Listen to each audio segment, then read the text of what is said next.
Irmãos, vamos abrir o texto sagrado, a palavra de Deus, no livro de Mateus, no capítulo 14, a partir do versículo 13.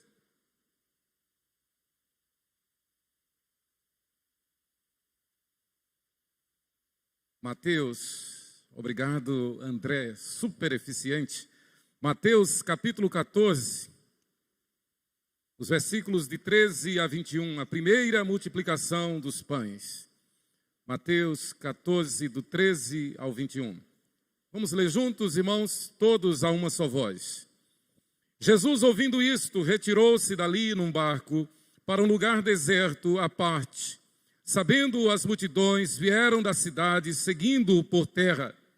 Desembarcando, viu Jesus uma grande multidão. Compadeceu-se dela e curou seus enfermos. Ao cair da tarde, vieram os discípulos a Jesus e lhe disseram: o lugar é deserto e vai adiantada a hora. Despede, pois, as multidões, para que, indo pelas aldeias, comprem para si o que comer.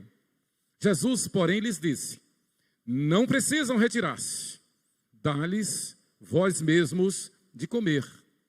Mas eles responderam: não temos aqui senão 5 pães e 2 peixes. Então Jesus disse: trazei-mos. E tendo mandado que a multidão se assentasse sobre a relva, tomando os 5 pães e os 2 peixes, erguendo os olhos ao céu, os abençoou. E depois, tendo partido os pães, deu-os aos discípulos e estes às multidões. Todos comeram e se fartaram. E dos pedaços que sobejaram, recolheram ainda 12 cestos cheios. E os que comeram foram cerca de 5.000 homens, além de mulheres e crianças. Amém. Que o Senhor aplique a sua palavra ao nosso coração. A primeira multiplicação de pães e peixes, semelhante a um corpo, a igreja cresce a partir de uma pequena célula. Eu me lembro que quando nós nos arregimentamos para organizar a igreja presbiteriana 13 de maio, e nós não tínhamos lugar, só tínhamos a ideia na cabeça, muita gente, mas muita gente mesmo dizia, e nos encontrava na rua até, e mandavam até bilhetes dizendo: vocês são loucos, vocês são uma igreja só na cabeça de vocês. Eu nunca esqueço, teve um que disse: vocês são uma igreja que vão existir debaixo de uma árvore. Mas foi assim que começou a igreja 13 de maio. Nós passamos algum tempo realmente sem ter lugar. Depois o Colégio Americano Batista, na Rua Lagarto, com Barão de Maruim, nos cedeu o seu auditório e todas as dependências, muito chique, estilo americano. Era lindo o Colégio Americano Batista. E nós passamos ali 5 anos, até que em 1976 nós inauguramos o templo que construímos com as nossas mãos. Cavei os alicerces ali com os homens da igreja e construímos o templo da Presbiteriana 13 de maio. Mas pensando no nosso mês, pensando na história da Igreja Presbiteriana do Brasil, é bom sempre trazer à memória a história do nosso pioneiro, o jovem pastor, reverendo Ashbel Green Simonton. O seu pai queria que ele fosse advogado, ele chegou a cursar direito. Ele tinha feito já pedagogia e já era professor lá nos Estados Unidos, em Nova York. Filho de um famoso médico. Mas, no decorrer do seu curso de direito, ele já professor, ele foi tocado pelo Espírito Santo. E ele resolveu que quando terminasse o curso de Direito, ele iria cursar Teologia. E no seminário de Princeton, ele, estudando a palavra, em Marcos 16, versículo 15, quando Jesus nos dá a grande comissão, o texto registra: disse Jesus: ide por todo o mundo, pregai o evangelho a toda criatura. Ele disse, em espírito e em verdade: eis-me aqui, eu irei. E ele começou a orar, e Deus lhe mostrou o Brasil. E muitos colegas e até professores no seminário disseram: não vá para o Brasil, lá é horrível. As onças andam no meio das ruas, você vai ser trucidado. Mas o Espírito Santo lhe disse: é o Brasil. É o caso de Alexis e Valéria. Eles têm o chamado de ir para o Afeganistão, independente de Talibã. Eles estão aqui, vieram do Uruguai e vieram aqui para o sertão da Bahia, Rompe-Gibão, porque tem um clima muito semelhante ao do Afeganistão. Então eles estão se preparando para ir para o Afeganistão. Então Simon também não desistiu. E aos 26 anos de idade, solteiro, chegou aqui ao Rio de Janeiro. Voltou, casou, veio com sua esposa, Ellen Murdoch Simonton. Pouco tempo depois, ela foi vítima da febre amarela e faleceu. Ele ficou viúvo com a filhinha recém-nascida. Poucos anos depois, aos 34 anos de idade, ele também foi a óbito, vítima da febre amarela. Deixou a menina aos cuidados de sua irmã, que era esposa do reverendo Blackford, um dos fundadores da igreja presbiteriana de Aracaju. Foi quem trouxe a primeira igreja evangélica para o estado de Sergipe, a primeira igreja presbiteriana em Laranjeiras. É uma história. Mas eu quero chamar a sua atenção para o fato de que em 8 anos de ministério, 8 anos efervescentes, de ebulição, 8 anos de muito sofrimento, perdas terríveis, a perda da sua própria vida, a dor de estar acometido da febre amarela, sabendo que sua filhinha já era órfã de mãe, sabendo que certamente ele iria a óbito, deixar sua filhinha órfã. Mas nesse curto período de apenas 8 anos, ele deixou esta igreja. Durante mais de 80 anos, até a década de 30, 40, a igreja presbiteriana do Brasil era, sem dúvida alguma, a maior denominação do Brasil.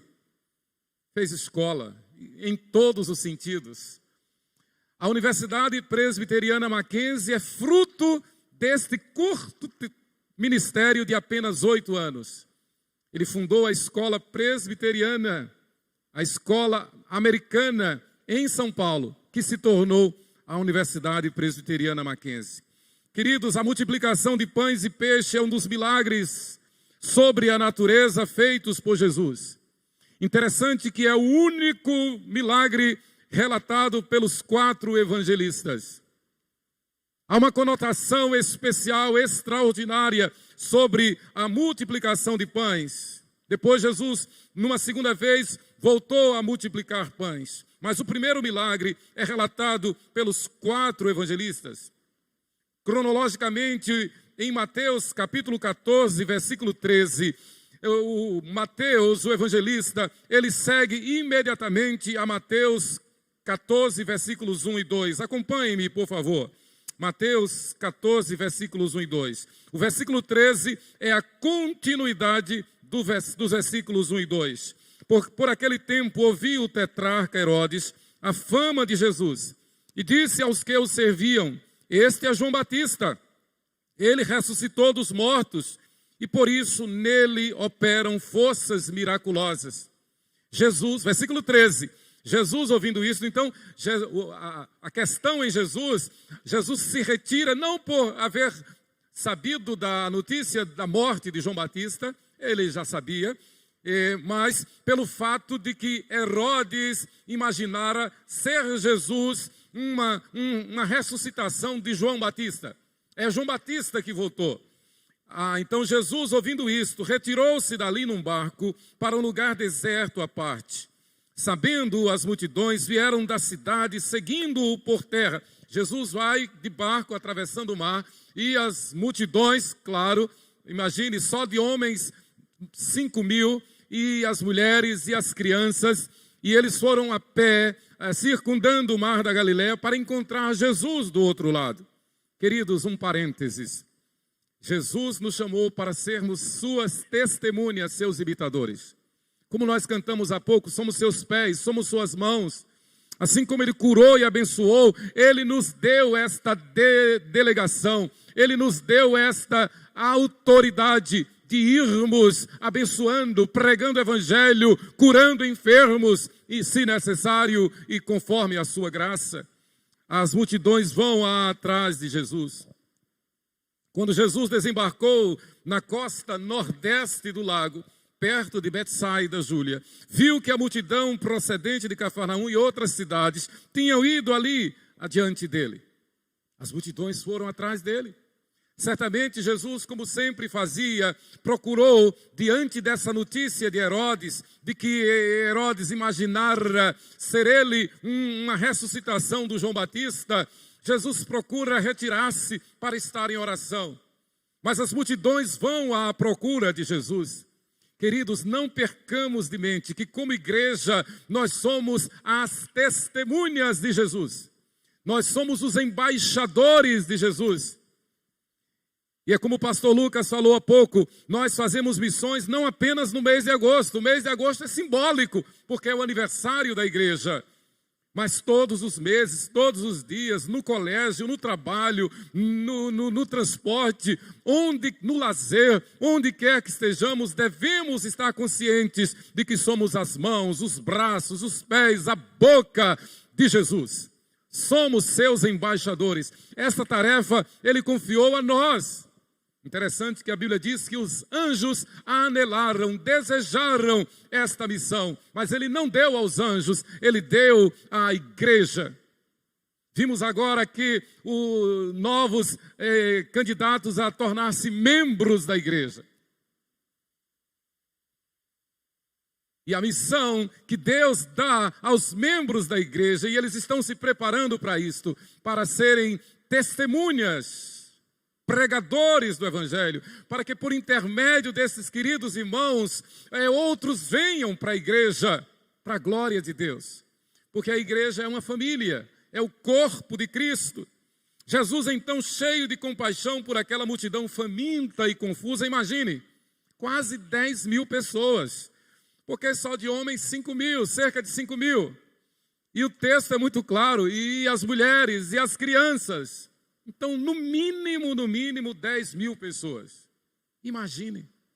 Dá para a gente ter uma ideia quando a gente vai na conferência Consciência Cristã lá em Campina Grande, que reúne por dia cerca de 10 mil pessoas. Só que com uma estrutura toda do século 21, né? Uma estrutura confortável. Agora imagine, aquela multidão foi caminhando. E o texto diz que ela estava faminta. Jesus, porém, primeiro, ele faz compreender a verdade fundamental de que ele nos chama para sermos pastores. Neste milagre, Jesus nos dá esta preciosa lição de que há uma multidão faminta em Aracaju, há uma multidão faminta representada na nossa família.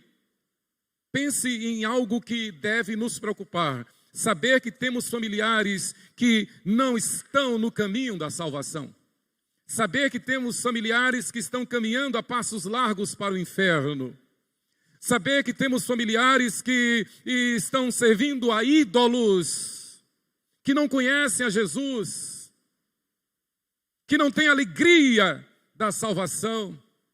Saber que há membros da igreja que não se santificam.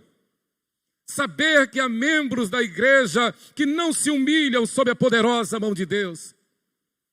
Saber que há membros da igreja que brincam e talvez até zombem da justiça de Deus.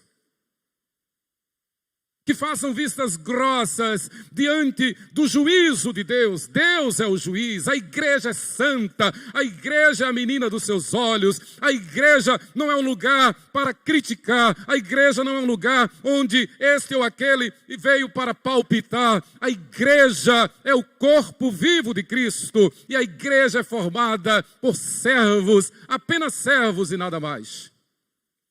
E a igreja, ela existe, ela foi comprada pelo sangue de Jesus. Como nós cantamos, Jesus riscou a cédula que era contra nós, baseado no texto de Efésios. Jesus riscou a cédula, Ele cravou na cruz os nossos pecados, para que nós andemos em novidade de vida, para que nós sejamos suas fiéis testemunhas, para que o mundo olhe para nós e veja Cristo em nós, a esperança da glória. Este milagre da primeira multiplicação de pães e peixes é um desafio à igreja, para que a igreja seja literalmente as mãos, os pés, os olhos, a boca de Jesus. Há uma multidão faminta, a começar dentro da igreja mesmo. Faminta, que precisa conhecer a Deus, que precisa de santificação, que precisa ter consciência de que o joio não deve prevalecer, mas o trigo, sim. A nós não nos cabe julgar, mas a nós nos cabe buscar a santificação, sem a qual ninguém verá Deus. Queridos, todo o poder necessário para alimentar as ovelhas provém somente do Messias, do Cristo. Jesus exerce esta missão, mas preste bastante atenção. Esta missão ele delega aos seus discípulos. Ele delega à sua igreja. Ele exerceu o seu ministério aqui durante 3 anos. E então foi morto, foi crucificado, morto, sepultado. Ao 3º dia ressuscitou dentre os mortos. Passou 40 dias aqui na terra. No 40º dia ele ascendeu aos céus. E 10 dias depois que ele foi assunto aos céus, cumprindo a sua promessa, ele enviou o Espírito Santo no Pentecostes para inaugurar a igreja. Um grupo de apenas 120 irmãos, além dos apóstolos. Aliás, com os apóstolos, formando um grupo de 120 irmãos. Assim começou a igreja, no dia de Pentecostes, todos cheios do Espírito Santo. E a lição é muito clara. O que o Senhor quer da sua igreja é que a igreja seja cheia do Espírito Santo. Nós nos reunimos aqui para cultuar, para louvar, para adorar a Deus e sairmos cheios do Espírito Santo. O Senhor está me desafiando. Esta deve ser a interpretação de cada um de nós. O Senhor está me desafiando para servir. O Senhor me chamou para ser mártir. Se necessário, estou pronto a dar minha vida pela minha fé, pelo meu Senhor. Nós não fugiremos da raia, nós não fugiremos da missão, nós não fugiremos da responsabilidade. O Senhor nos chamou, nos redimiu, nos salvou, nos dá a fé, nos dá a esperança, nos enche com o seu amor, para que sejamos testemunhas fiéis, alimentando esta multidão que faminta, perece sem conhecer a Deus. Jesus então toma os 5 pães e os 2 peixes, porque eles disseram, eles estão com fome, eles vão perecer. E é interessante que o texto diz, Jesus então replica e diz, dá-lhes vós mesmos de comer. Que palavra! Dá-lhes vós mesmos de comer. A sociedade vai de mal a pior.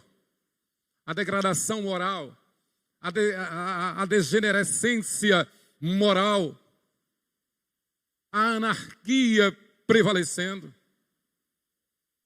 Uma fúria terrível, descomunal contra a família. Decretos e projetos de lei para instituir esta ideologia do inferno, chamada ideologia de gênero. Sanitários públicos em muitos lugares já não mais sendo nomeados como masculino e feminino, mas para todos poderem entrar ali. Crianças sendo instruídas na sala de aula, na escola e até por pais, pelos próprios pais, de que elas podem escolher o seu sexo. A Escócia de John Knox. John Knox foi aquele pastor missionário enviado por Calvino, e voltando à sua pátria, a Escócia, ele orou, Senhor, dá-me a Escócia, ou então tira a minha vida. E Deus ouviu a oração de John Knox. A Escócia se rendeu ao Senhor, a Escócia se converteu. É o berço do presbiterianismo, é o berço da igreja presbiteriana. E hoje a Escócia tem lei que determina que as crianças podem e devem escolher o seu sexo. Isso é do inferno. Os seus representantes estão aqui no Brasil, dessa ideologia também, e crescem assustadoramente. E eles tentam se justificar dizendo, não, isso é apenas uma questão cultural. Não tem nada a ver com fé. Tem tudo a ver com fé, sim. Antes seja Deus verdadeiro e mentiroso todo homem. Aquilo que não provém de fé é pecado. Aquilo que é contra as Escrituras Sagradas é pecado. Então nós vemos que há uma multidão faminta da palavra de Deus, faminta do ensino da palavra de Deus. Há uma multidão sedenta de ver Cristo em nós, a esperança da glória. De ver Cristo em nós, a esperança da glória, porque do jeito que o mundo vai, do jeito que a sociedade vai, ela mesma vai se autodestruir. Imagine uma sociedade onde crianças não nasçam. Imagine uma sociedade onde a família é um alvo a ser destruído. Destrua-se a família, destrói-se toda a dignidade humana. Queridos, como muito bem diz o reverendo Tasker, no seu comentário de Mateus da Edições Vida Nova, ele diz, esta ação foi sacramental. Sacramental porque convida os discípulos a viverem a missão. Então, o alimentar as multidões, evangelizar, é um ato sacramental, porque faz parte da nossa vida espiritual. Faz parte da nossa integridade como igreja. É impossível pensar em ser igreja sem que seja para fazer missões, sem que seja para evangelizar, sem que seja para comunicar o evangelho, para ensinar a palavra de Deus. Deus não chamou agentes secretos, nós não fomos chamados para ser agentes secretos, nós não fomos chamados para viver um cristianismo em si mesmado. Como muito bem falou o missionário Francisco ontem, nós não fomos chamados para viver um evangelho para nós, ou para dentro de quatro paredes, nós somos chamados para ser sal da terra e luz do mundo. E o Dr. Tasker, ele continua e ele nos dá algumas considerações relevantes. Ele diz, o milagre da multiplicação dos pães é o clímax da missão de Jesus lá na Galileia, onde Jesus exerceu grande parte do seu ministério. Primeiro, ele lembraria aos judeus o maná no deserto. Jesus está ministrando aos judeus. E os judeus, então, automaticamente lembram do socorro bem presente de Deus na travessia dos 40 anos no deserto. Para nós, é o cuidado de Deus conosco. É a lembrança de que Deus está conosco, de que Deus é conosco, de que Ele nos sustenta, de que Ele nos conduz em triunfo e ao triunfo. Ser igreja é ter essa consciência. Isto não é triunfalismo, isto é presença de Deus.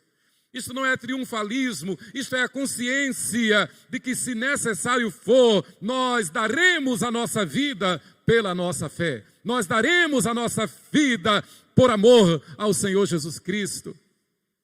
E quer saber? Mais do que nunca, nós devemos orar e nos preparar, porque provavelmente virá uma perseguição. E segundo a Bíblia, muitos que têm nome de crentes negarão para salvar a pele.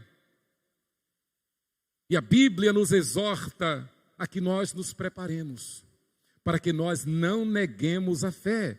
Não pense em salvar a tua vida em primeiro lugar. Não pense em salvar a tua carne, a tua pele em primeiro lugar. Não pense nisso. Mas pense em primeiro lugar a honrar o nome de Jesus, a exaltar Jesus na tua vida. Jesus é o meu Senhor, Jesus é o meu Deus, é nele que eu ponho a minha confiança, é somente diante dele que eu me prostro, é somente diante dele que eu me ajoelho. Ele alimenta as multidões para que as multidões o sirvam. Em segundo lugar, identificava Jesus como o cumprimento da profecia de Moisés em Deuteronômio 18:18. Quando Deus fala através de Moisés, dizendo que levantaria em Israel um profeta que traria toda a mensagem de Deus, se referindo ao Messias, a Jesus. Terceiro, a igreja primitiva reconheceu neste milagre um paralelo com a última ceia. Veja o que está em Mateus, capítulo 26, versículo 19. Mateus 26, 19, como isso ficou muito claro na mente da igreja primitiva. E eles fizeram como Jesus lhes ordenaram e prepararam a Páscoa. Eles tinham consciência, e aí a celebração da Páscoa demonstra Jesus alimentando espiritualmente a igreja, e de tal forma que Jesus manda que a igreja faça isso sempre até a sua volta. Toda vez que nós celebramos a Santa Ceia, nós estamos testemunhando que Jesus nos basta, que Jesus nos satisfaz, que Ele é o nosso verdadeiro alimento, que Ele é a nossa fé, Ele é a nossa esperança, Ele é o nosso amor, que nós vivemos nele, que Ele nos satisfaz. Mas em quarto lugar, na formação dos discípulos de Cristo, na formação do novo povo de Deus, que pela Páscoa e pelo Êxodo é conduzido para a pátria celestial, conforme o escritor da Epístola aos Hebreus, no capítulo 3, nos capítulos 3 e 4, que fala da entrada no descanso eterno, como provisão de Deus na nossa vida. Queridos, mais do que tudo na vida, nós devemos viver na expectativa de que vamos para o descanso eterno. Vamos para a pátria celestial. Jesus irá buscar a sua igreja e então haverá novos céus e nova terra. Mais do que tudo, antes de tudo, e é interessante e significativo como que nós temos a tendência de colocar em primeiro lugar coisas desta vida. Eu nunca vi a igreja falar tanto na volta de Cristo, como vi a igreja falar tanto na vacina contra a Covid. Eu nunca vi a igreja falar tanto no desejo de santidade, de santificação, como vejo a igreja falar tanto no desejo de se proteger de doença física. Vocês estão entendendo o que eu estou falando? Antes de pensar na nossa imunidade biológica, na nossa imunidade física, devemos pensar na nossa santificação, irmãos. Porque com imunidade ou sem imunidade, o pó voltará à terra como era. E o Espírito vai a Deus que o deu. E com imunidade ou sem imunidade, nós só entraremos no céu se formos encontrados em santidade. Porque sem santificação, ninguém verá a Deus. Você não é igreja para criticar. Nós não somos igreja para criticar. Nós não somos igreja para ficar observando. Nós somos igreja para ser um só rebanho, ter um só pastor e viver como bem falou o pastor Walter Leite semana passada, viver não como um saco de batatas, mas viver como um pirê, viver em unidade, numa só fé, num só batismo, num só Espírito, como membros uns dos outros, que tem uma cabeça só, e a cabeça não é a tua nem a minha, a cabeça é Jesus Cristo. Quando a igreja vive isto, ela vai experimentar o que nós vemos que está acontecendo, um avivamento de mais de 100 anos na Coreia do Sul. Onde uma igreja pequena, recém-organizada, é uma igreja de 5.000 membros. Quando nós estivemos lá, na Coreia do Sul, então uma das visitas foi a uma igreja que tinha 2 anos, que começou do zero, começou como um ponto de pregação, igreja presbiteriana. Então fomos conhecer aquela igreja nova. Tinha 2 anos que ela começou como um ponto de pregação. E quando nós chegamos lá, uma igreja de 5.000 membros, que estava construindo um colégio ao lado. Essa foi a menor igreja que a gente visitou e a mais nova, naturalmente. Queridos, quando a igreja vive em unidade, Quando a igreja vive em busca de santificação, a igreja alimenta as multidões. Os sedentos são atraídos, os sedentos vão atrás. Jesus vai de barco pelo lago, Jesus vai de barco pelo mar da Galileia, e as multidões famintas vão à sua procura. E quem que vai lhes alimentar? Somos nós, somos a igreja. Uma das bênçãos que Deus tem nos dado, como já temos falado e somos testemunhas, como bem falou o nosso dirigente Rômulo, é que a Igreja Presbiteriana 12 de Agosto é uma igreja que respira missões. Temos passado por muitas lutas, temos passado por muitas provas, somos testemunhas, né, Rômulo? Temos enfrentado muitas provas, muitos ataques. Mas como a gente estava conversando agora há pouco, eu e Apolinário, Deus nos surpreende. Deus faz um renovo na 12 de agosto. Sabe por quê? Para a glória dele, para a nossa alegria. Porque ele nos enche de júbilo. Quando o Senhor restaurou a sorte de Sião, ficamos como quem sonha. Isto não é utopia, isto não é ilusão, é porque esta obra é dele, e há aqui um remanescente fiel, e ele honra a sua palavra através desse remanescente fiel, e faz que a igreja nos surpreenda. Ele traz um renovo, ele faz algo novo. Eu creio que essa reunião de homens no próximo domingo será um portento na história da igreja. Não é mais uma sociedade, não é simplesmente organizar a União Presbiteriana de Homens, não é imaginar que não haja trabalho, que não tem homens trabalhando. Pelo contrário, é fazer com que os que já trabalham influenciem os que vão chegando. É mostrar a esta sociedade que tem efeminado os homens em geral na sociedade. É mostrar a essa sociedade que o cabeça da família é o homem. Que os filhos, sejam os meninos e as meninas, biblicamente, eles precisam do testemunho do homem, do pai, na sua casa, na sua família. Que a igreja precisa de uma liderança forte de homens. E não precisa que todos sejam presbíteros, não precisa que todos sejam diáconos, mas precisa que todos os homens sejam sacerdotes do seu lar. Precisa que todos os homens se apresentem diante da sociedade, mostrando a essa sociedade o que é ser homem, com H maiúsculo. E a igreja tem trabalhado nisso, e fazendo isso a igreja estará alimentando as multidões. Queridos, a primeira multiplicação de pães e peixes nos mostra que, semelhante a um corpo, a igreja cresce a partir de uma pequena célula. O que é 5 pães e 2 peixes, 2 peixinhos, para alimentar cerca de 10.000 pessoas? O que é? Isto não é lenda, isto não é utopia. Há teólogos reformados, protestantes, que dizem que isto que os milagres são analogias, são metáforas, que não aconteceram, mas são histórias para inspirar a espiritualidade, para que a gente se empolgue, como se fosse um desenho animado. Isto é heresia do inferno, e são teólogos.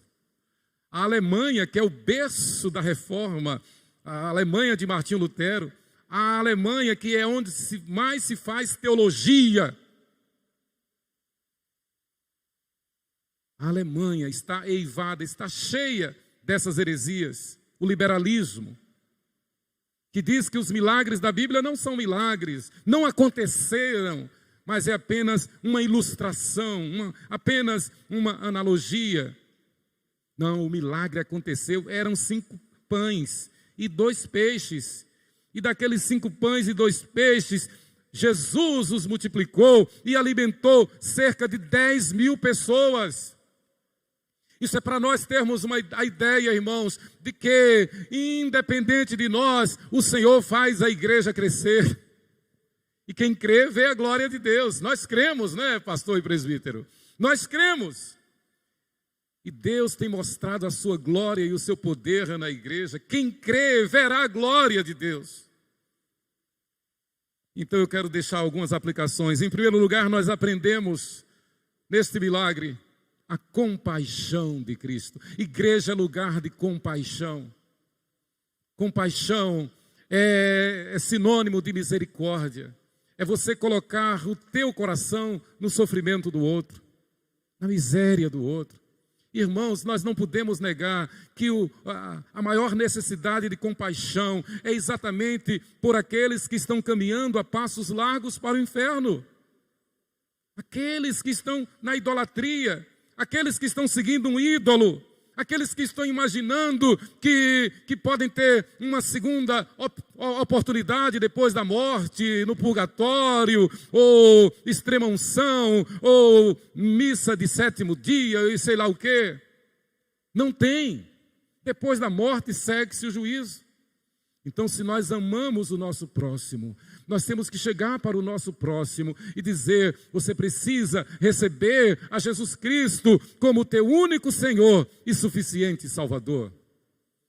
E nós precisamos, compadecidamente, cheios de compaixão, mostrar a graça de Deus em nossa vida e acolhê-los na igreja com compaixão. Em segundo lugar, este milagre nos fala do direito que todos têm de receber o Evangelho, o pão da vida. Imagine se não houvesse essa consciência do Espírito Santo, não havia obra missionária.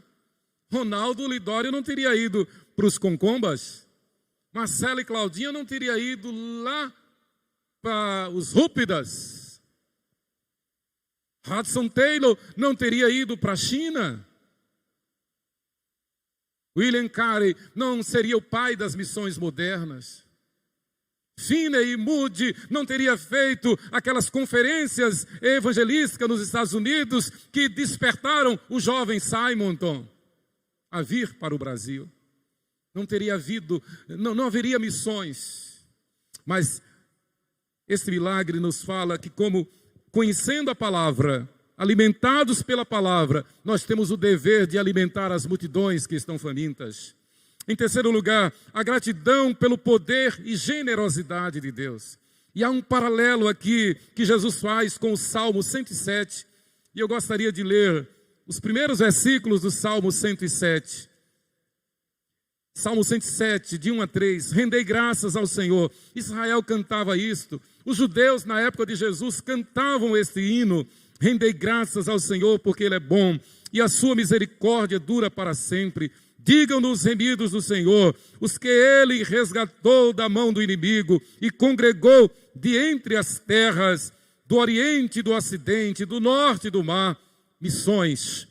Andaram errantes pelo deserto, por ermos caminhos, sem achar cidade em que habitassem. Famintos e sedentos, desfalecia neles a alma.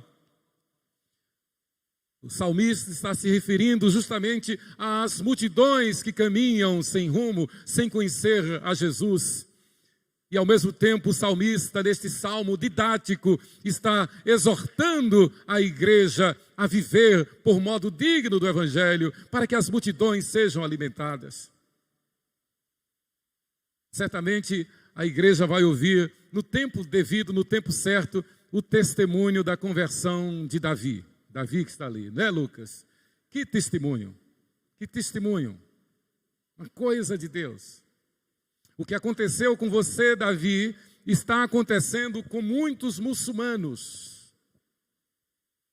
Deus os acorda de madrugada, lhes dá um sonho, Deus se revela a eles.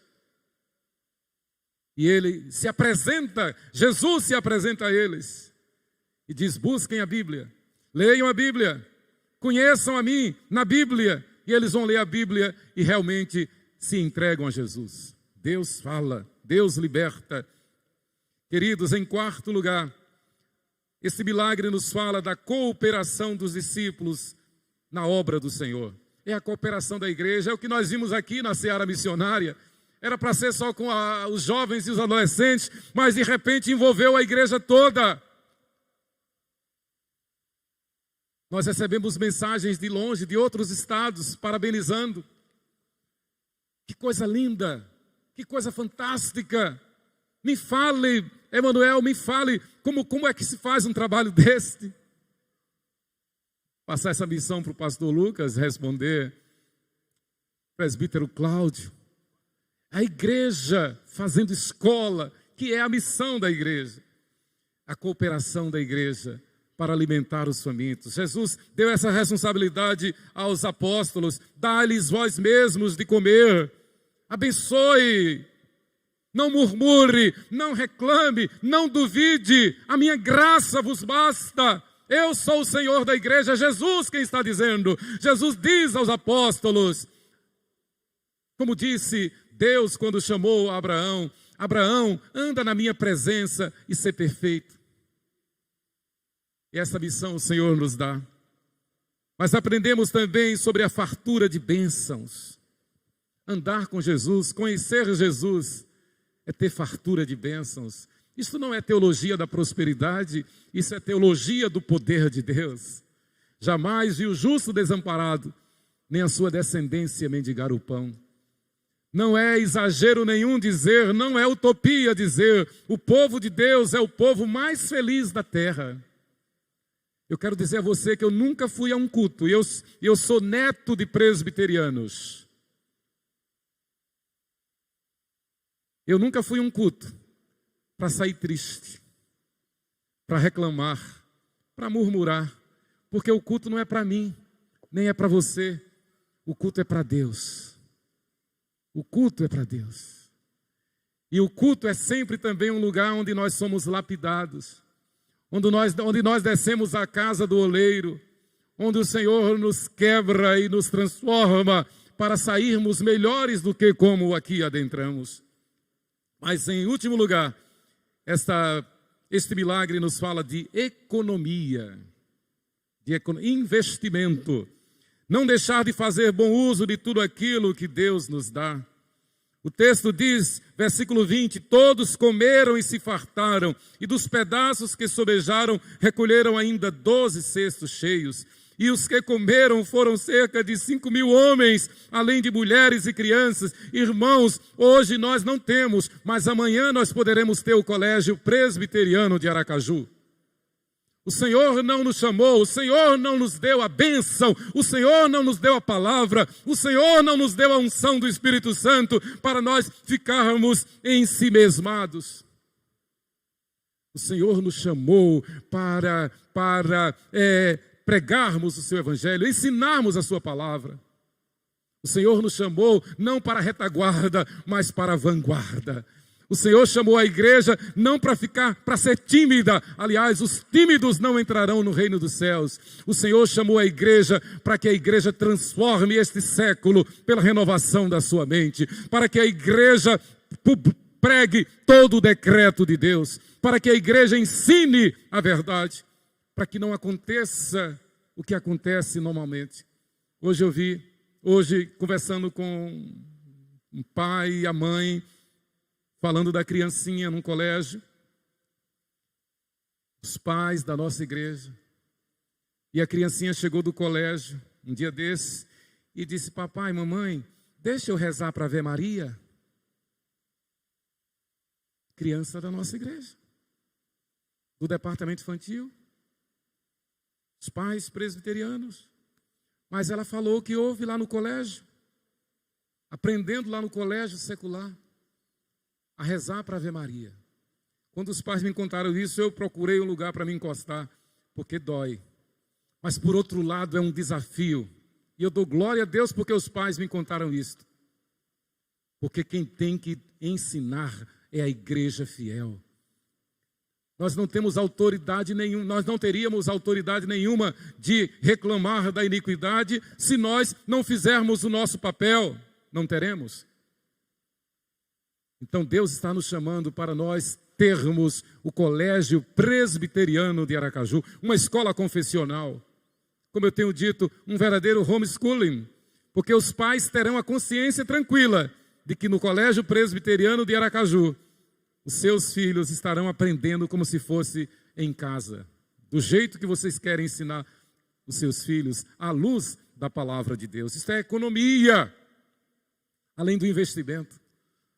Além de abençoar professores, membros da igreja, professores evangélicos, fazer escola.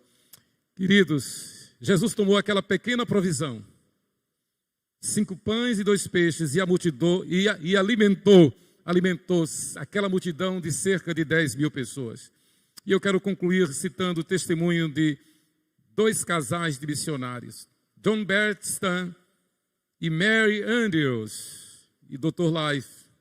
Leifin. Eles foram missionários na China, início do século passado. E bem não chegaram lá, eles foram presos, martirizados e mortos. Um ministério curtíssimo, mais curto do que o de Simonton aqui no Brasil. Mas o embrião da obra missionária que eles deixaram lá, mesmo debaixo de toda a perseguição, cresceu e floresceu. A tal ponto que a Igreja Presbiteriana Central em Siracusa, Nova York, tem uma placa registrando a memória desses 2 casais, da obra que eles deixaram pelo poder do Espírito Santo. Queridos, 2 casais, bem não chegaram no campo missionário, foram assassinados, mas a obra continua, porque a obra é de Deus. Aos nossos olhos podemos imaginar que somos fracos, que somos pobres, materialmente falando, mas aos olhos de Deus, nós somos ricos da sua graça.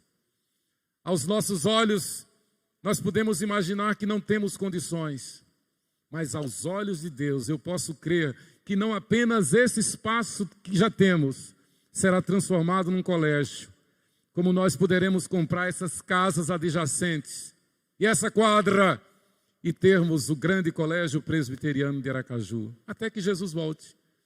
E eu posso imaginar este templo, o templo da Igreja Presbiteriana 12 de agosto, num local de fácil acesso, com grande estacionamento, como é a exigência hoje, com estacionamento para todo mundo, um lugar de fácil acesso, onde todos possam congregar confortavelmente e ainda assim continuarmos fazendo missões mais e mais, porque Deus quer que a sua obra floresça, Deus quer que a sua obra cresça. Ele é o Senhor da igreja e Ele diz: quem crê em mim verá a minha glória. Que Deus nos abençoe. Amém.